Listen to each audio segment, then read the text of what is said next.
How are you all? Hopefully, all of you guys will be healthy at your home during this tough time. Today is your host, Shubham Kumar, and welcome back to Legal Talk series once again.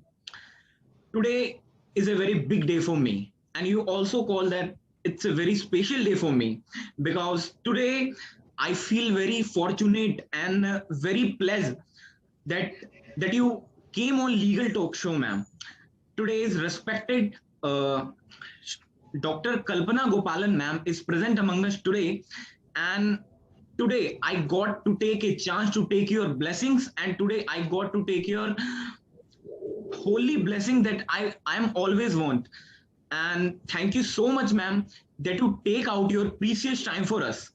Thank you so much, ma'am, for joining us today. And currently, ma'am is currently serving as a diplomat in state government of Karnataka. So I'm always want to talk to you, ma'am. And thank you so much once again. Thank you, Shubham. Thank you for having me this morning. And it's my pleasure and privilege to talk to you. Thank you so much, ma'am. First of all, I would like to know about your background. Where are you came from and where did you complete your education? And what was the time that you thought that you should become an I.A.S. officer? Okay. Well, I am the daughter of the original two states marriage. Yes, my father is a Tamil, my mother is a Gujarati. Okay, so my childhood was spent between school days in Chennai, then it was called Madras, and holidays in Ahmedabad. I did my schooling in Chennai, yes, in the Vidyodaya Girls High School. It was an exclusive, not a co-ed school, it was an exclusive girls' school. And then I went on to do my BA and my MA in English in Stella Maris College, Chennai. Again, exclusively a women's college. But that is the formal education. Once I had completed my master's, I drifted naturally into a PhD program. I was a good student. I joined, I wrote the common examination for research admission, which was held, which is a combined examination of all the IITs for PhD. Just like JEE is for the BTech, it's the PhD common examination, which was used to be held in those days. Yes, and I topped that exam and with a percentile score of some 99 odd. And I joined IIT Madras for a PhD program. The one thing was that my interests were in social sciences and humanities. And IIT is a technological institution. So there was, the fit was not quite right. So then IIS was a fallback option. I had thought of academics. Learning is the passion. But I did write, I studied quite diligently in my usual way, and I joined the IAS. I think I secured the 19th rank in the civil services examination, and I joined the IAS. So this is how I came into the IAS. It was not some burning ambition, it was serendipity. So I think that's the long answer to your question. But basically, what inspired you the most to become an I.A.S. officer? See, there was always this, there was a respect for government. My mother herself worked in government. My father was in the private sector, but he was also formally, he had worked in government. So there was always that respect. And I think most of all, my uncle and a neighbor. It's a very strange thing now to say that a neighbor is, motivated you. But those were the days in Chennai. It was like a small village, and everyone knew everyone else, and we were all in and out of each other's houses. So one of my neighbors, he kind of saw my potential, and he used to keep saying that, you should write the civil services exam. And I think motivation came from there. So basically, that was it. you have cracked the, basically you have cracked the exam in first attempt, or you have tried the so many attempts to crack the exam? I cracked it in the first attempt. Okay, I also stood fairly high in the merit list. Okay, I was 19th in the merit list, and I cracked it in the first attempt. So, ma'am, you have secured 19th rank in All India Civil Services Combined Exam. So, what was the strategy that on those days that you have prepared for the Civil Services exam? Can you please elaborate? Okay. I think this will be useful even for students now, because broadly the structure of the exam remains the same. I chose my master's was in English, so that was one of my subjects. The other was history. Yes, so I prepared very thoroughly at master's level. My preparation for the optional subjects was at master's level. In fact, subsequently, ma'am, you have done your graduation in which subject, ma'am? I did my graduation and the BA and MA in English at that time. Subsequently, after entering the IAS, I did a second master's in history, because I had studied history for the civils. And then mid-career, I did a master's in public policy and a doctorate in public policy from IIM Bangalore. So my original degree was the BA and MA were in English. So that was one of my options. History was the other optional subject. I prepared at master's level. I kept myself apprised of current affairs completely, dating back to a year before the examination. Little more than a year before the examination. So everything I used to read, Frontline, India Today, Hindu, and other major newspapers, but these were the mainstay of my preparation. And I think I used to prepare about, say, 8 to 10 hours a day. You recall that I was doing my PhD at that time. I was enrolled in IIT Madras, so I was attending college, but I was also doing the studies in my spare time. So I prepared quite diligently and systematically, putting in regular hours. But this was the sum total: master's level in the optionals, and keeping abreast of current affairs, and all others, general knowledge and other subjects.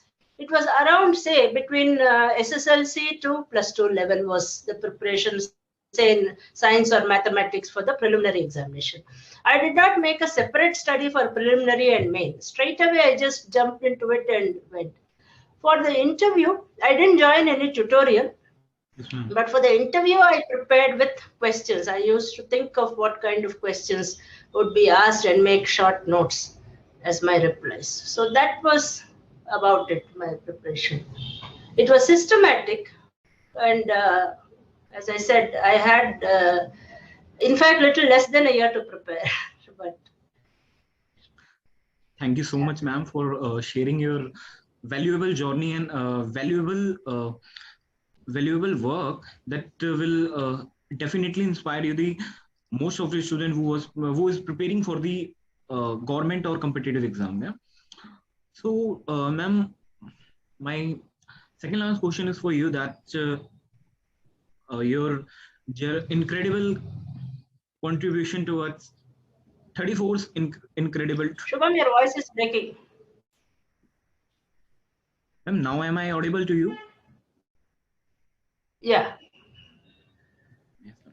So, ma'am, your 34 years incredible contribution towards Karnataka government. So, can you please share your experience from the very initial years? Okay. See, the I.A.S. is an evolutionary service. So you enter at the level of a subdivisional officer. In Karnataka, we call it assistant commissioner. In the northern states, called SDO, and a subdivisional magistrate. You have some powers. Then you move up the ladder in the field level as the CEO of the Zilla Panchayat. In those days, it used to be called Chief Secretary of the Zilla Panchayat, where you deal with development work. And then you move further, almost laterally, to become District Collector or Deputy Commissioner, as it is called here, where again you have magisterial powers. As you grow into the service, then you enter into the State Secretariat. It could be State Secretariat or the Central Secretariat, where if you opt for the central posting, where you are looking at policy making. So you bring your field experience to bear into policy making. You also have higher levels of field experience, like a managing director or the CEO of an authority. And as secretary to a department, in the policy making role, you get promoted and you start as secretary, then you in fact start as deputy secretary, joint secretary, you move into secretary, principal secretary, and ACS, which is the apex scale where I am now. So it's a kind of evolutionary ladder. But at the same time, you also get cross-sectoral experience, because you are not just working in one department. Say, let us look at some central service. Let's take income tax. You will be working in income tax most of your career. But we move laterally across sectors. So now I am handling labor and public grievances. A few months ago, I was looking at animal husbandry and fisheries department. I have worked in education. I worked in power. I worked in multiple departments. I worked in sports. So you get that lateral cross-sectoral experience. So on the one side, it is evolutionary. There is a depth. And as you move higher up the ladder, you move from a field role into a policy making role. But you also have the lateral cross-sectoral experience. So that is how, you learn and then you give back to the job. Now, some moments stand out. And generally, I think for me, my own self-identity is that of a learner. You see me as an IAS officer, a civil servant, but from the outside. But from the inside, I have been a learner, and I learn from people around me. And I have been surprised by the kind of affection and acceptance that I have got from my colleagues, my subordinates, and the people of India, and the open way in which they embrace you. And one of the most wonderful experiences of my life was, okay, let me narrate this particular experience, which stands out.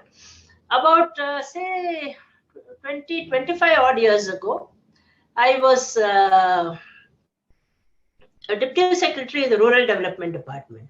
Yes, ma'am.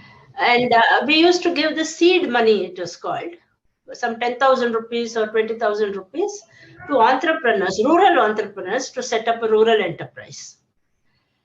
Now, one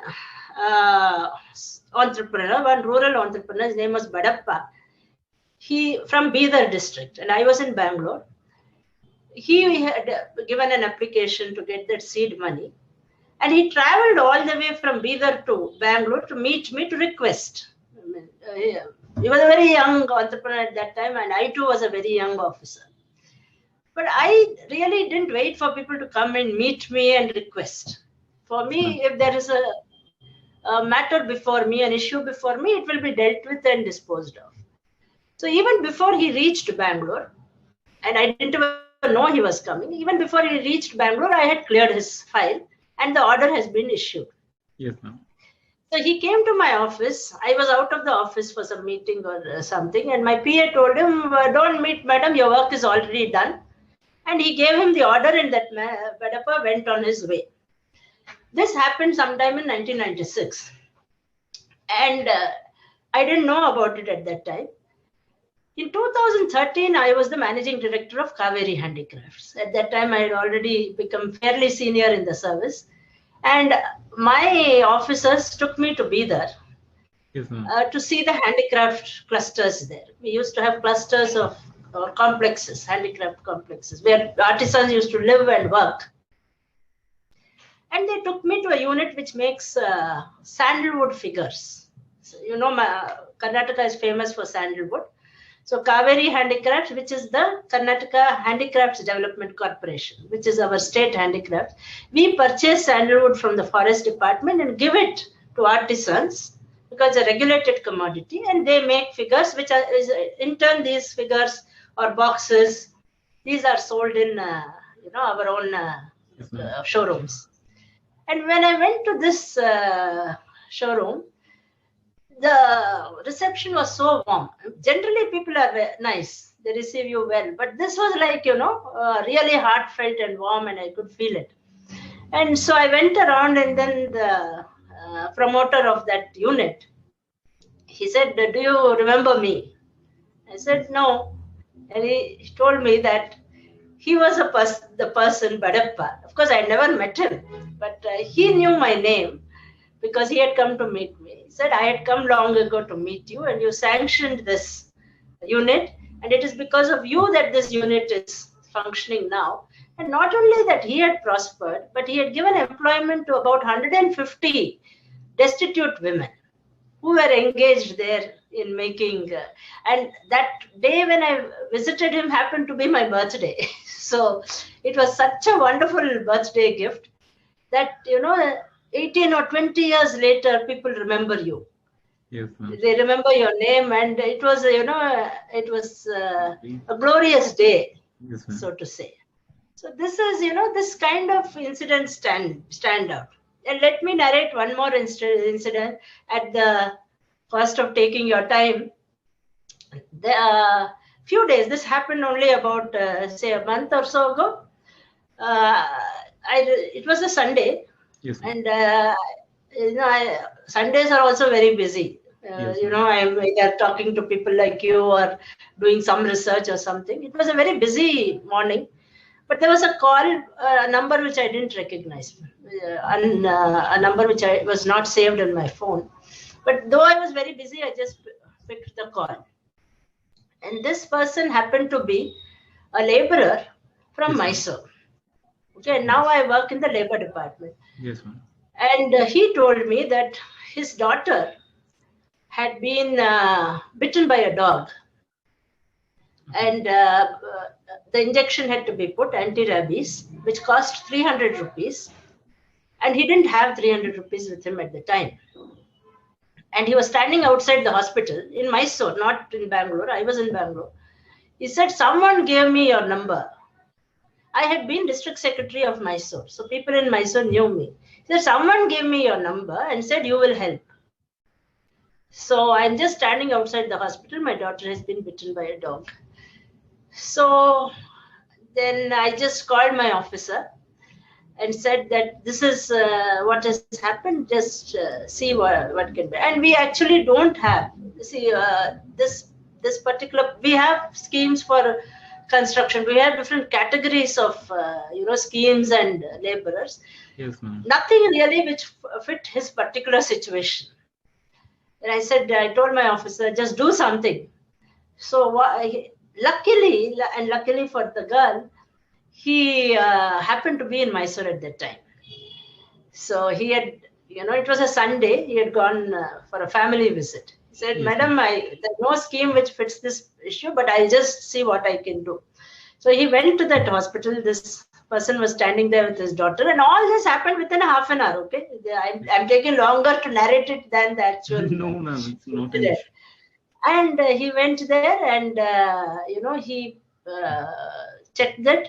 He immediately transferred 1,000 rupees because he was not having in hand. But this is the days of net banking and Paytm and all. So he was able to transfer 1,000 rupees, and the girl got her anti-rabies. And I'll share her picture with you, maybe on the mail. You can put it in the. Sure, ma'am. And she, I don't know how to do it in this thing, but I'll send it to you on mail. And she got her anti-rabies, and it was very gratifying at that, and one always thinks, people from the outside think government officers are like this and like that. But I still, in fact, I appreciate my officer who took the trouble, even though he went above and beyond the call of duty, so to say, and was immediately responsive. And that little girl was, okay, and she's fine. So these are, these kind of incidents stand out. in a very broad canvas of, I will be completing 34 years of work in the civil service. And, there are so many such incidents which stand out where, people surprise us with their generosity, with their open-mindedness. So all the time, what you see in the media is this is bad, India is like this, India is like that. But it's a wonderful country with the best people in the world, the great people of India. Thank you so much, ma'am, for sharing your interesting story of your life. And ma'am, today's where you are, it's all because of your noble cause that you did work for the peoples that you are situated in Karnataka. And it is not matter where are you came from and where people that you have held from. So it's all have did that you work did from the noble cause, ma'am. Thank you so much, ma'am, for sharing your this interesting story, and it will definitely inspiring you all the girls and boys which will come from the very few states and very poor society. You can also call the orthodox society. So thank you so much, ma'am, for sharing this story. Thank you. Ma'am, my last question is for you. That there are a lot of students in our India who are preparing for the government competitive exam as well as civil services exam. So can you please share your general tips for them? Okay. Yeah. See, let me give you a more balanced perspective on this. When you prepare for any competitive exam, everything is relative. How good you are than the others who are writing, vis-a-vis others who are writing the exam. What I have found is that systematic and diligent preparation helps. UPSC, fairly well organized. The exam is tried and tested. Even when I wrote, there were daughters of ministers who wrote along with me, union ministers, but I scored higher and I entered the I.A.S, whereas they entered one of the other services. So it's a very fair examination. Meeting people, finding talking tips, have a limited help, but what matters most is that you put your head to the books and you study. So that kind of regular systematic daily preparation helps.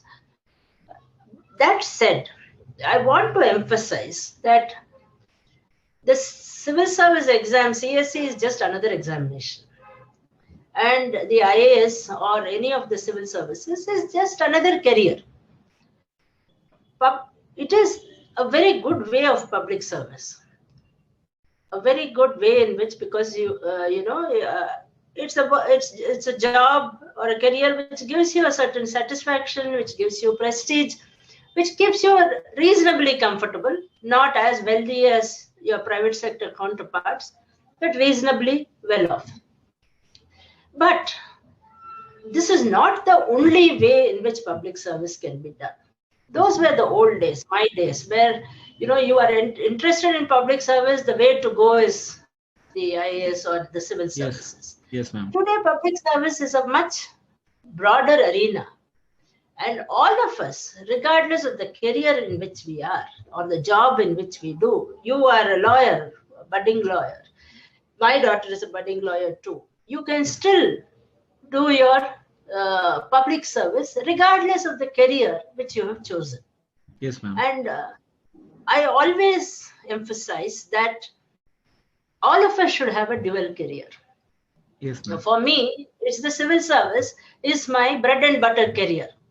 It pays the bills. I get my salary from out of it. But then I have another career as a speaker, as a mentor, as a volunteer, where I pay back. One career pays my bills, but in the other career, I pay my debt to society. Yes, ma'am. Okay, so that, regardless, if you're a lawyer, keep some time apart. Because your personal social responsibility does not go away just because you are in a private sector career or an academic career or you're a volunteer. All of us have PSR. All of us have to recognize our personal social responsibility. We owe responsibility to society regardless of where we are working. And you can, fulfill your social responsibility, your personal social responsibility in any way. You can, just look around you, and whoever is most in need of help, start small. Your family, your neighbors, some children around you, your household staff. If they are in need of help, help them, and it will grow. Choose an area in which you are interested. Now, if your expertise is law, give legal aid, or choose something where you have a passion for. I told you my daughter is a lawyer. She spends her spare time looking after in a shelter for stray cats. She likes cats, and she spends her weekends in this shelter looking after the stray cats. So that is her passion, and she gives back in that way. I have a classmate who is a good singer. Yes, ma'am. She's a homemaker. She spent some time in hospital ICUs or in hospital wards singing to the patients.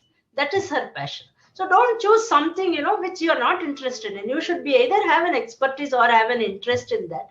So it will keep you going. Give in any way you can.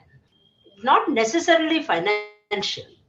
Yes, you can give your time, you can give your learning. I share my learning. I share my life experience because God has been kind to me. I have benefited richly from people who are better than me. I have learned from minds which are far greater than my mind. And I would like to share. So choose something like that. It need not be the IAS.